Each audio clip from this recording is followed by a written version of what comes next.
नमस्कार, आप देख रहे हैं रफ्तार मीडिया। मैं हूं आपके साथ रक्षंदा खान। आगे आप मेरे साथ देखेंगे उत्तराखंड की तमाम छोटी बड़ी खबरें विस्तार से, लेकिन उससे पहले नजर डालते हैं इस वक्त की हेडलाइंस पर। मन की बात कार्यक्रम में प्रधानमंत्री नरेंद्र मोदी ने किया उत्तराखंड के जीवन जोशी का जिक्र। जीवन की कला को दूसरों के लिए बताया प्रेरणा। कांग्रेस का वार, पीएम को सुननी चाहिए जनता के मन की बात।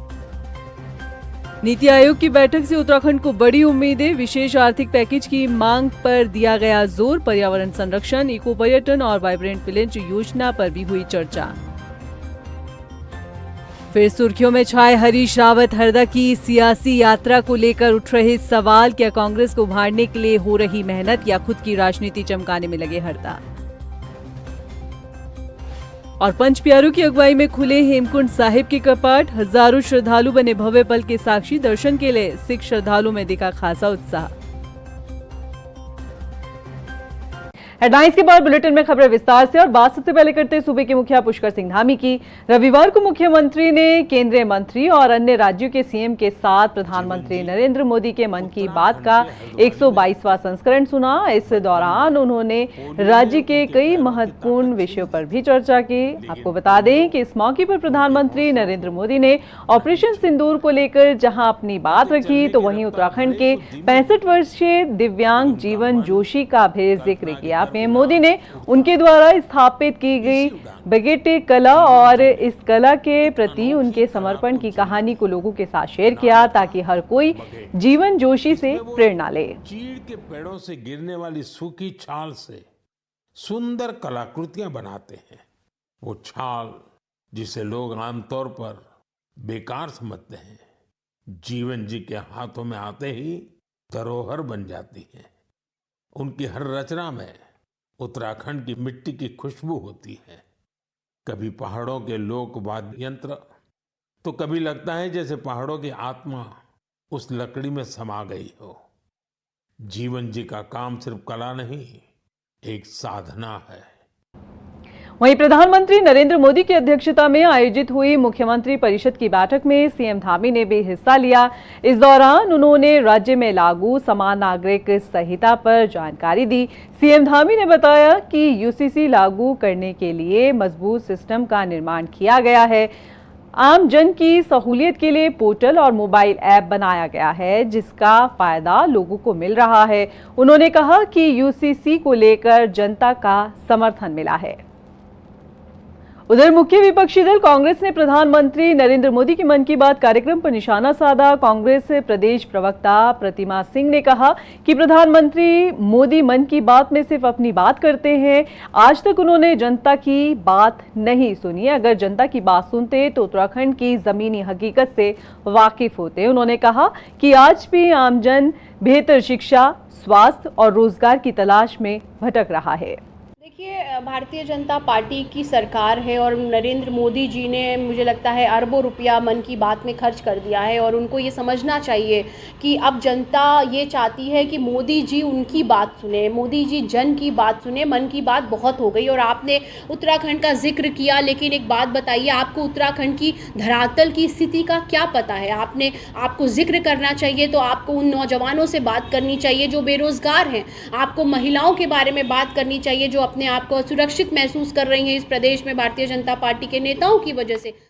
दिल्ली में हुई नीति आयोग की बैठक उत्तराखंड के लिए कई मायनों में खास मानी जा रही है, क्योंकि उत्तराखंड से जुड़े कई बड़े मुद्दों पर इस बैठक में चर्चा हुई। इसके साथ ही राज्य के लिए विशेष पैकेज की मांग रखी गई है। और ऐसे में नीति आयोग की बैठक से कई उम्मीदें हैं। आइए इस रिपोर्ट से समझते हैं। नीति आयोग की बैठक में उत्तराखंड के लिए कई महत्वपूर्ण बिंदुओं पर विशेष ध्यान दिया गया है, जो राज्य की भौगोलिक, आर्थिक और पर्यावरण के लिहाज से काफी महत्वपूर्ण माने जा रहे हैं।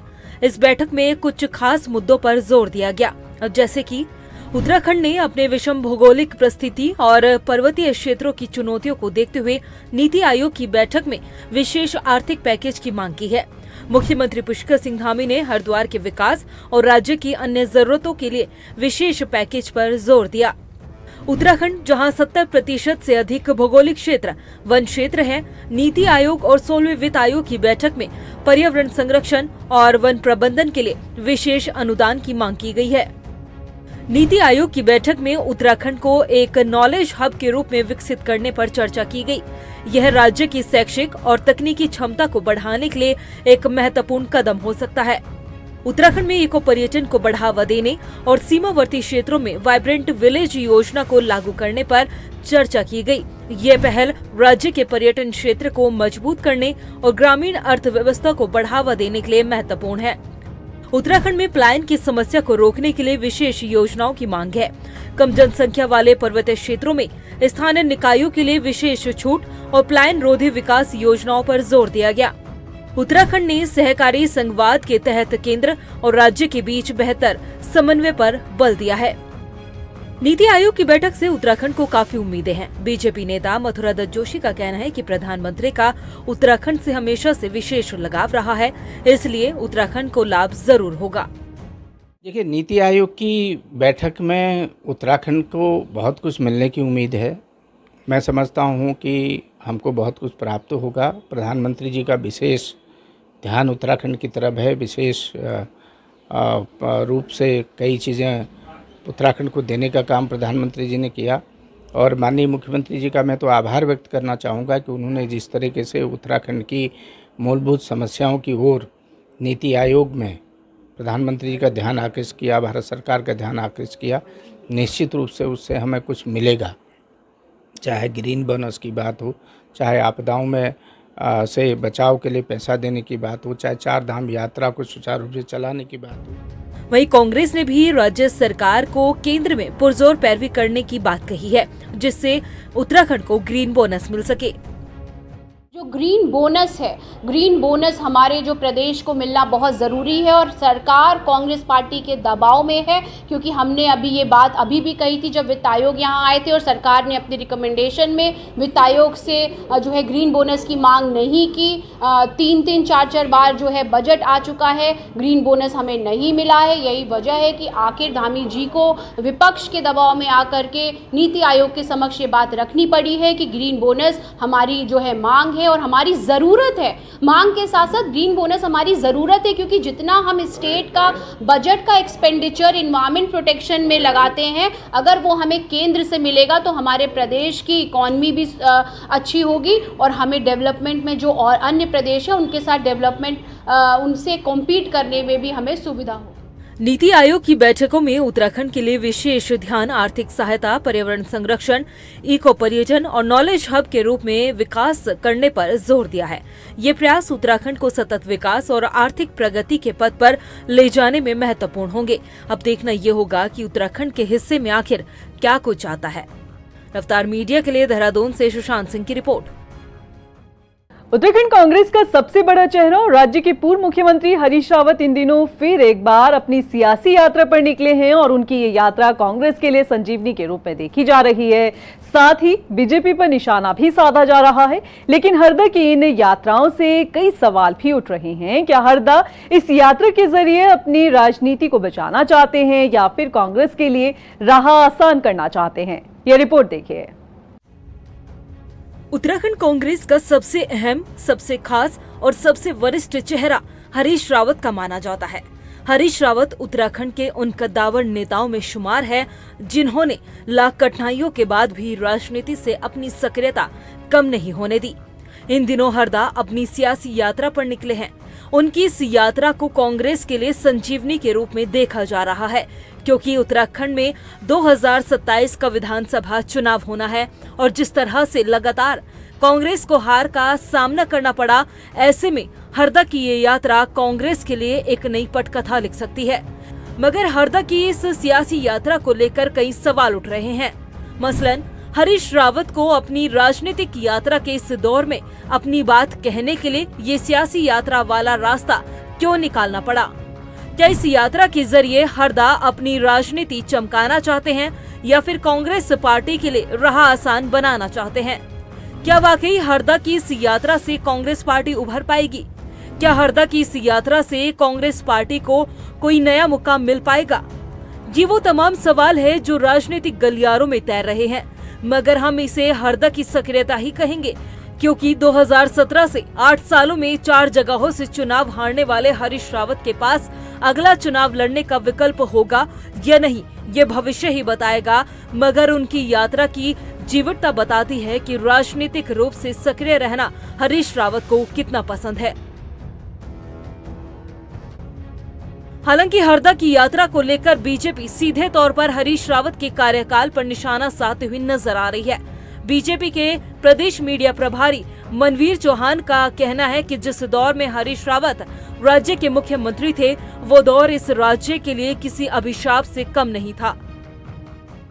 आदरणीय हरीश रावत जी जब वो मुख्यमंत्री थे, उस दौरान उन्होंने न तो राज्य के हित के लिए कुछ कार्य कर पाए और न ही उन्होंने राज्य के विकास के लिए कुछ कार्य कर पाए। उनके जो मुख्यमंत्री का जो कार्यकाल है वो उत्तराखंड राज्य के लिए एक अभिशाप के रूप में, सिर्फ और सिर्फ लूट खसोट के रूप में उस कार्यकाल को जाना जाता रहेगा। इसलिए वो इस प्रकार से लोगों को भ्रमित करने की कोशिश कर रहे हैं। विरोधी चाहे कुछ भी कहे, लेकिन कांग्रेस में हरीश रावत से ज्यादा सक्रिय कोई नहीं है। वैसे तो पिछले दिनों हरदा ये कह चुके हैं कि अब वो चुनाव नहीं लड़ेंगे, लेकिन राजनीति में परिस्थितियां ही तय करती है कि कब और क्या होगा। समीकरण ही तय करते हैं कि अगली सियासी चाल क्या होगी। तब तक के लिए हरदा शायद यूं ही चर्चाओं में रहकर सुर्खियां बटोरते रहेंगे। रफ्तार मीडिया के लिए देहरादून से आशीष तिवारी की रिपोर्ट। रविवार को गुरु अरदास, शब्द कीर्तन और गुरुवाणी के बीच सिख धर्म की आस्था के मुख्य केंद्र हेमकुंड साहिब के कपाट श्रद्धालुओं के लिए खोले गए। बता दें कि कपाट खुलने की प्रक्रिया के तहत पंच प्यारों की अगुवाई में सिख श्रद्धालुओं का पहला जत्था भारी पुलिस सुरक्षा और बैंड बाजों की धुन के बीच पवित्र निशान साहिब के साथ हेमकुंड साहिब के लिए रवाना हुआ था। ये यात्रा अक्टूबर तक चलेगी। इसमें देश विदेश से संगत पहुंचती है। वहीं श्रद्धालु की सुरक्षा और यात्रा को सुगम बनाने के लिए पुख्ता इंतजाम किए गए हैं।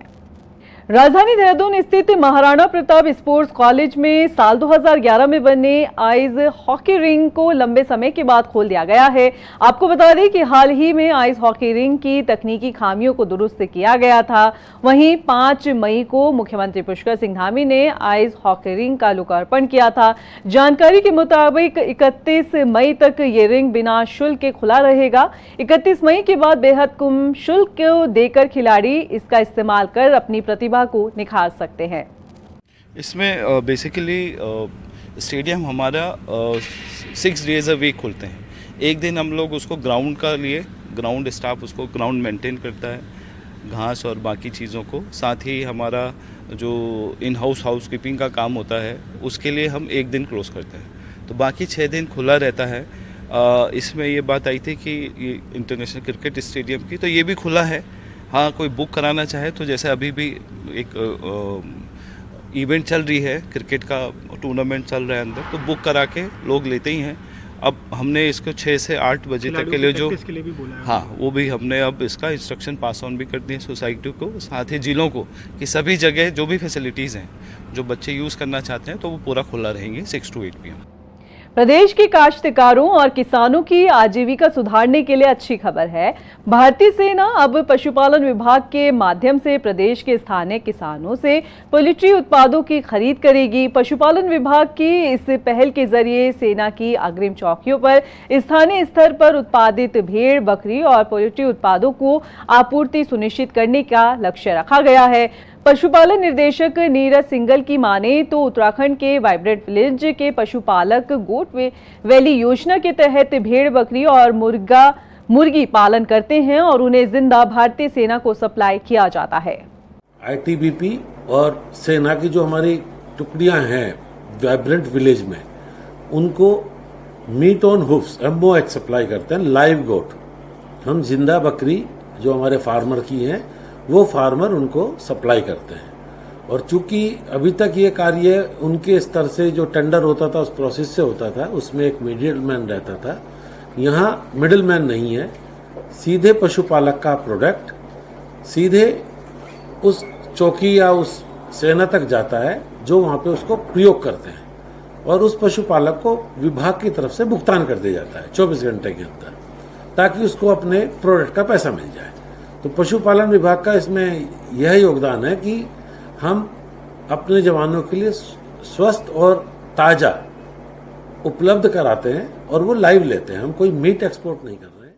उधर सितारगंज में अवैध प्लॉटिंग पर लगाम लगाने के लिए प्रशासन ने अपनी कमर कस ली है। इससे कॉलोनाइजर्स जो हैं उनके बीच में हड़कंप मच गया है। बताया जा रहा है कि क्षेत्र में जो कृषि भूमि थी, उपजाऊ जमीन थी, उस पर प्लॉटिंग की जा रही थी और जब इसकी जानकारी प्रशासन को लगी तो उसने एक्शन लेना शुरू किया। बताया जा रहा है कि अधिकांश कॉलोनी ऐसी है जहां पर ना सड़क है, ना पानी है और ना है बिजली पार की व्यवस्था। बावजूद इसके लोग जमीन खरीद रहे हैं। उधर एसडीएम ने बताया है कि पहली जांच में करीब 20 खेतों में लगभग 100 अवैध कॉलोनियों की पुष्टि हुई है, लिहाजा ऐसे में इनकी रजिस्ट्री को रुकवा दिया गया है। अभी कॉलोनियों को लेके एक मुहिम चली है। हमारे जो उच्च अधिकारियों के निर्देशों के क्रम में कार्रवाई करी गई है, तो सभी ही हमारे उधम सिंह नगर में ये कार्रवाई हुई है। उसके तहत हमने भी चिन्हीकरण करा है। लगभग 99 ऐसे खेत पाए गए हैं जिनमें अवैध कॉलोनियाँ थी, तो संख्या तकरीबन उनकी 25 से 30 के बीच रही होगी।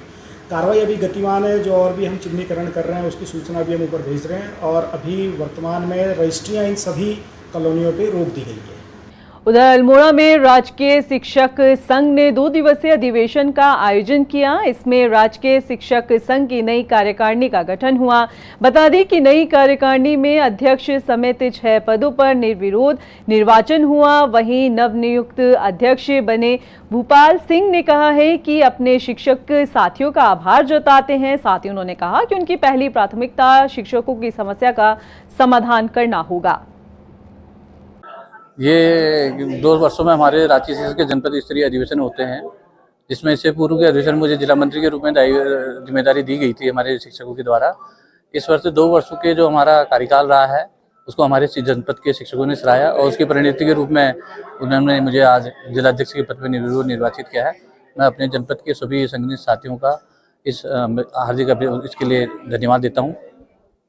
उधर रुड़की के नारसन ब्लॉक में सरकारी जमीन को कब्जा मुक्त कराने की टीम को विरोध का सामना करना पड़ा। प्रशासन की इस कार्यवाही को लेकर ग्राम प्रधान ने बताया कि 30 साल पहले इस जमीन को ग्रामीणों के खत्तों में आवंटित किया गया था, लेकिन पूर्व प्रधान सहित कुछ दबंगों ने इस पर कब्जा कर लिया था। जब डीएम से इस मामले पर शिकायत की गई तो उन्होंने एक्शन लिया, लेकिन अब तक जमीन को कब्जा मुक्त नहीं करवाया जा सका। आज जो हुआ है हमारे गांव में, जो सरकारी जगह 30-35 साल से सरकारी है, गरीबों की है, गरीबों की जगह जो दाब रखी है उसमें वे फसल अब बो रही है और जो आज नफवाने के लिए बुलाए हैं पटवारी, 5 पटवारी आए हैं, प्रधान जी है वहाँ उप है। अगर प्रधान जी को बोलते हैं, जो प्रधान जी कहते हैं उन्हें कहते हैं ये तो फर्जी प्रधान जी है, फर्जी प्रधान जी है, तो और असली प्रधान जी कैसे होते हैं वे बताओ। उन्होंने कुछ नहीं बताया। वो एक सुशीला देवी है, उनकी मम्मी भगत भाई साहब है और उनके पुत्र गौतम सिंह है, और उन्होंने जो पटवारी पे भी और प्रधान जी पे भी हाथ उठाने की कोशिश की है और सुशीला देवी ने उन्हें पटवारी जी को भी धक्का दिया है, साथ में पटवारी के साथ में प्रधान जी को भी धक्का लगा है। वे दोनों आपस में नीचे गिरे हैं। फिलहाल के लिए इस बुलेटिन में इतना ही। मुझे दीजिए इजाजत, लेकिन चलते चलते नजर डालते इस वक्त की हेडलाइंस पर। नमस्कार। मन की बात कार्यक्रम में प्रधानमंत्री नरेंद्र मोदी ने किया उत्तराखंड के जीवन जोशी का जिक्र। जीवन की कला को दूसरों के लिए बताया प्रेरणा। कांग्रेस का वार, पीएम को सुननी चाहिए जनता के मन की बात। नीति आयोग की बैठक से उत्तराखंड को बड़ी उम्मीदें। विशेष आर्थिक पैकेज की मांग पर दिया गया जोर। पर्यावरण संरक्षण, इको पर्यटन और वाइब्रेंट विलेज योजना पर भी हुई चर्चा। फिर सुर्खियों में छाए हरीश रावत। हरदा की सियासी यात्रा को लेकर उठ रहे सवाल, क्या कांग्रेस को उभारने के लिए हो रही मेहनत या खुद की राजनीति चमकाने में लगे हरदा। और पंच प्यारों की अगुवाई में खुले हेमकुंड साहिब के कपाट। हजारों श्रद्धालु बने भव्य पल के साक्षी। दर्शन के लिए सिख श्रद्धालुओं में दिखा खासा उत्साह।